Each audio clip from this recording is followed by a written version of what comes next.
The Crown of Sænita, Volume 1, Roots of Fire, written by Umar. The start of the story, the gathering storm, year 1258. The wind tore through the valley, howling like a wounded beast. Thick, black clouds churned overhead, swirling above the vast battlefield, where three great armies stood divided by rivers that carved the land into jagged veins. Each army gathered at the edges of its own river, their banners snapping violently in the wind, their steel catching faint glimpses of the fading light. The ground trembled beneath the weight of war. From a rocky outcrop above the chaos, a lone figure stood cloaked in shadow. His eyes, sharp and unyielding, swept across the scene below.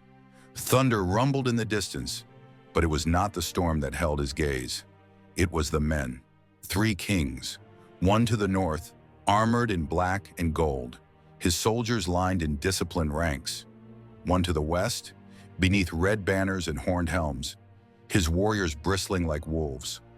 And one to the east, draped in green and silver, his army stretched like a serpent along the riverbanks. The figure narrowed his eyes as the horn sounded.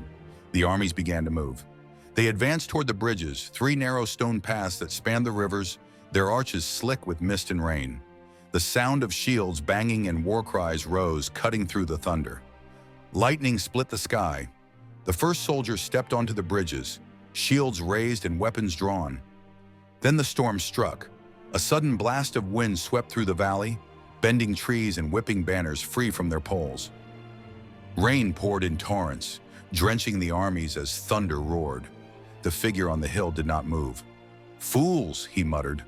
As the first clash of steel rang out, the ground trembled and the heavens answered. A bolt of lightning struck the central bridge, shattering stone and hurling men into the churning river below. Screams echoed across the valley, and in that moment, as chaos erupted, the figure turned and walked away. Chapter 1. The New Beginning, Year 0.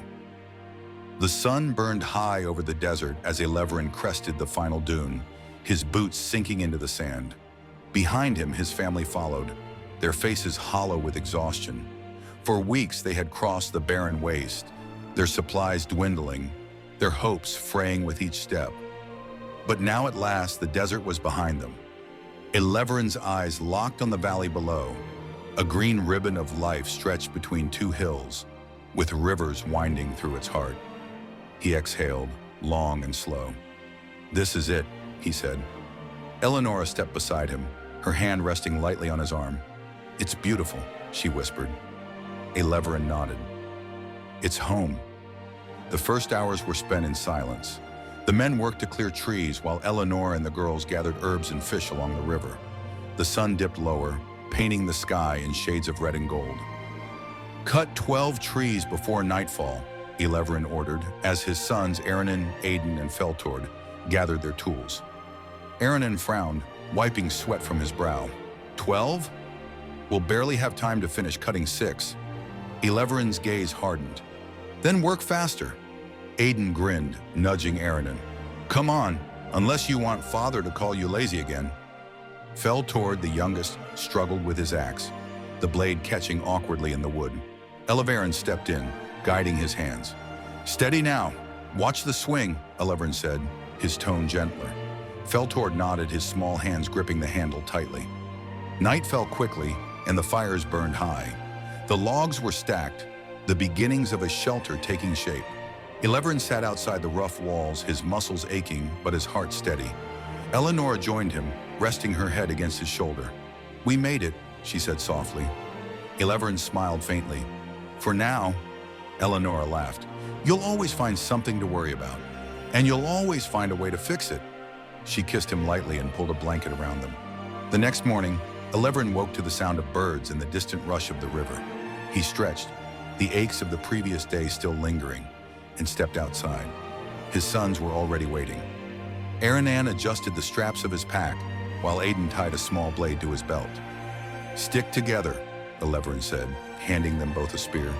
"Follow the river and watch for signs of animals." Aiden grinned. "We'll bring back something good." "And don't kill anything unless you have to," Eleverin warned. Aiden rolled his eyes, but Aranan nodded. "We'll be careful." Eleverin watched them disappear into the trees, their laughter fading as they crossed the riverbank. By midday, the camp was alive with activity. Eleanor and the girls worked in the garden, planting seeds in neat rows. Feltor dragged branches for fencing, his face flushed with effort.